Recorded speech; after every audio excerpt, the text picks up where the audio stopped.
Les militants de l'UNC, le parti de Vital Kamerhe, sont venus en nombre pour soutenir leur candidat à la présidence de l'Assemblée nationale. Candidat dont le visage s'affiche en grand sur le fronton du bâtiment.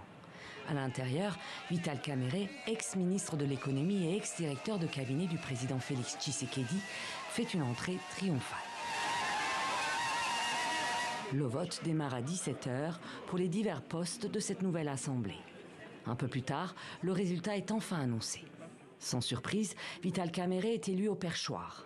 Le ténor de la politique congolaise entame donc un nouvel épisode de sa carrière en tant que deuxième personnage de l'État.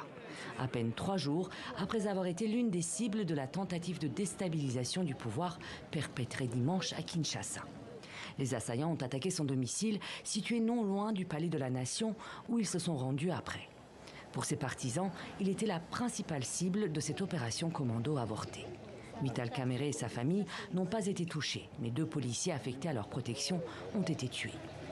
Vital Kamerhe revient de loin sur le plan politique. En 2020, il avait été accusé dans le cadre du procès anticorruption dit des 100 jours du président Félix Tshisekedi.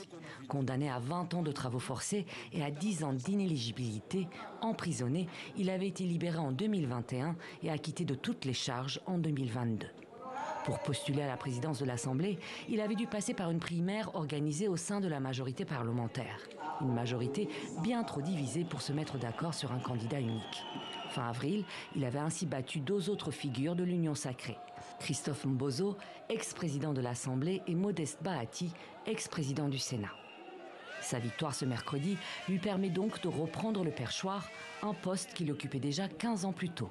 De 2007 à 2009, Vital Kamerhe avait présidé l'Assemblée nationale. À l'époque, il était un proche allié de Joseph Kabila.